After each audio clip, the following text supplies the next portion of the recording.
PEGI 18.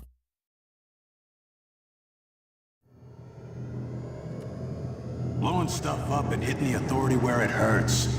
That's my game. Now, if you're as good as Elizabeth says you are, then I do believe you and I will get along nicely. With Rage, we've blown out the experience. We have a much larger world. We have very unique environments. We have various gameplay experiences. Rage is more than just a first-person game. It's a complete experience.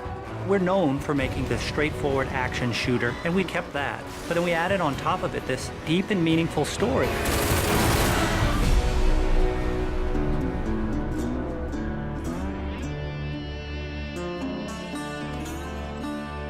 So the story of Rage. We had the setting, we knew we wanted to have it on Earth, then we had to decide how we would destroy the planet. And we actually found that there's a real asteroid, which is called Apophis, which will pass by the planet around 2036.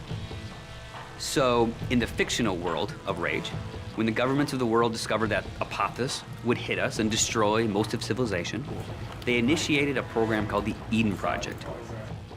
So the game starts out where you are an Ark survivor. You are one of those people buried in 2036. Your Ark emerges from the ground 100 years later.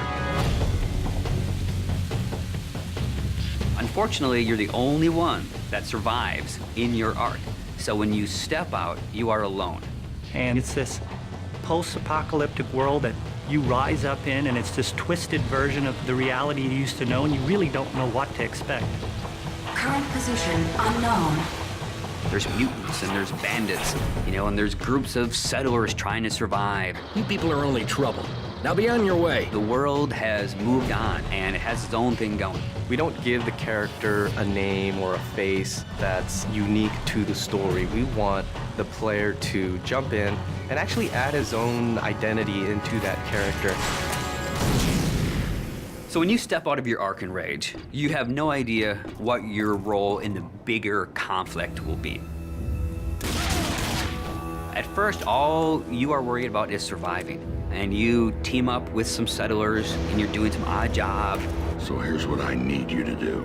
So you're not just going from one area to an airlock to the next area. It is an open world. It's believable in a sense. And it's the story and the characters and the setting that really delivers the gameplay. You're driving across these landscapes, and you're going visit people here, and they're giving you jobs to do. And as you head out of your safe zone, you enter like a combat area. So you may find a handful of bandits with rocket launchers mounted on their cars. And as a player, if you wish to engage them, you can. If you wish to try to run and gun and get out of there, you can. Then the story starts unfolding, and you realize that these warring bandit clans, they all occupy a certain area of the wasteland. They own it. They'll attack you if you go in there and you don't look right. Then the same thing with the towns. If they don't know you, they're going to treat you like an outcast. Well, will you look here? A new face, a new body. Oh, I am so glad I got out of bed this morning. You start learning about these crazy mutants who they don't even like each other, much less you, much less the bandits. And then you learn about this other faction, the Authority, and they start playing a bigger and bigger role in the story. They are trying to control the wasteland and set the direction of mankind. That's the truth. And that's what people need to know. So there's a small group of people called the Resistance that are fighting against the Authority. The Resistance discovers you. And everyone knows that Ark survivors have a certain specialness to them. You got all those little computers racing around inside you. As you move through the story and you become more important and people start to take notice of you, so does the Authority. As you, the player, get your weapons and start interacting with the characters and start fighting all the bad guys in the world, you understand what your role is in the world. So, you're the new team member. The story in a game really gives meaning to the action. It creates the setting that all the gameplay exists on. And if you have a compelling story and you have compelling action and ways to drive the player forward, it just creates a richer experience and a more complete package. But it's always about, again, something new around every corner, and you really have to stay on your toes in the wasteland.